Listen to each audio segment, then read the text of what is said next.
Well, gotta indulge myself a little bit. Get into sort of a fave record. I like about just about everything the Ohio Express put out. Love that bubblegum stuff out of the late '60s. Love bubblegum, period. But let's go to Billboard's Hot 100 of March 2nd, 1969.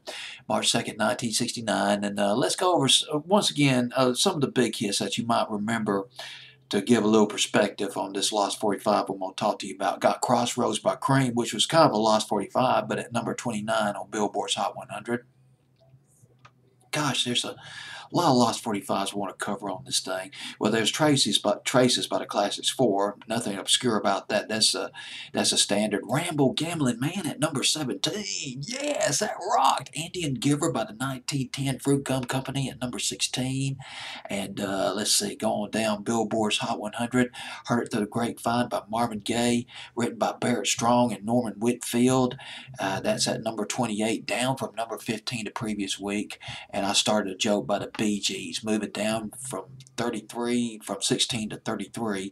But the song I want to talk to you about is, I believe it's making its debut that week, March 2nd, 1969. March 2nd, 1969, indeed it is, making its debut. Oh my God. Well, I tell you what, I think I picked a bomb right here, folks. It debuted at number 96, and it stayed at number 96 for 1 week. All the more reason to talk about this record. You know the group, the Ohio Express, and the song I want to talk to you about by the Ohio Express making its debut is Sweeter Than Sugar. Oh yes, we are talking some major bubblegum right here. Sweeter Than Sugar got a great beat to it though. Kind of like the beat of Gimme Some Lovin' by Crazy Elephant, but not as distinctive. The history of the Ohio Express is rather complex, and I'm not going to go into the whole thing. I'm just going to skip to the time when they were with Buddha Records back in the late 60s. Buddha Records run by Niels Bogart, who later ran Casablanca Records back in the 70s, but we're in the 60s right now. They had a hit. It was a moderate hit, 1968. Might have been 1967. Beg, Borrow, and Steal had a garage rock sound to it, Ohio Express, but they joined up with Buddha Records and Super K Productions. Oh gosh, Super K Productions, the Bubblegum Production House, 1910 Fruit Gum Company, the Ohio Express. These guys were rolling. Super K Productions ran by Jerry Casenets, and Jeffrey Cates, two big bubblegum producers back in the late 60s. Super K Productions, which was affiliated with Buddha Records. Well, anyway, a guy named Joey Lafine, he was a singer, he was a songwriter, he was working up some new material for the Ohio Express. They're from Ohio, sort of a touring band of sorts. And he came up with Yummy, Yummy, Yummy. And he recorded a demo of Yummy, Yummy, Yummy using crack session musicians. Studio case crack session musicians in New York City, professional session musicians. And Joey Lafine, he sang the guide vocals for the Ohio Express to follow when they actually recorded a version of Yummy, Yummy, Yummy. That was the plan. It was just a demo.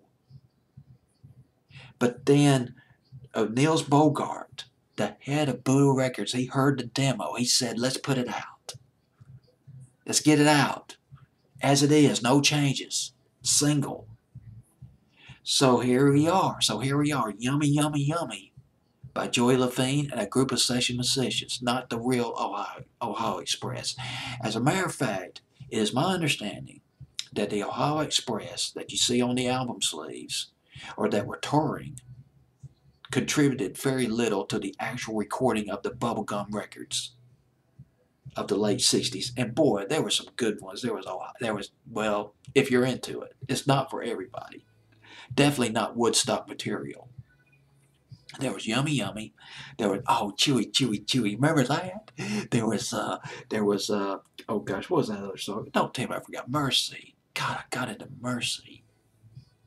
And Down at Lulu's, I flipped when I first heard Down at Lulu's. I thought it was something else. That was in 1968 by the Ohio Express. And trying to get all. By the way, Yummy Yummy Yummy was huge in England. It went to number 5 in Britain. Sure did. Now here's the thing. I just found this out. A little bit piece of trivia. Legend has it, you know, when Chewy Chewy was put out as a single, the touring group, the real Ohio Express, didn't know about it. They didn't, and it was put under their name.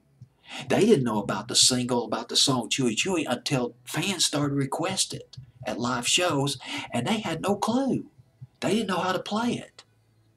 That's how a lot of things were done back in the late '60s. I mean, so basically, basically, if I got this correctly, and correct me if I'm wrong, the songs by Ohio Express and the 19 Fruit Gum Company were provided by session musicians based in New York City, not the real group. Joey Levine, though, on lead vocals with the Ohio Express. But it didn't last forever for Joey Levine. He left. He gave up on Super K Productions. He was dissatisfied with the amount of money. It's all about money. It always comes down to money. Just not getting paid enough for his production work. So I'm getting the hell out of here. Goodbye. So that's it. This was around the time this song came out. Sweeter Than Sugar, though. God, I love talking about Super K Productions. Well, anyway, here we go. Let's. I think I've already mentioned it. It peaked at number 96. Okay, on Billboard's Hot 100 for 1 week, "Sweeter Than Sugar" by the Ohio Express.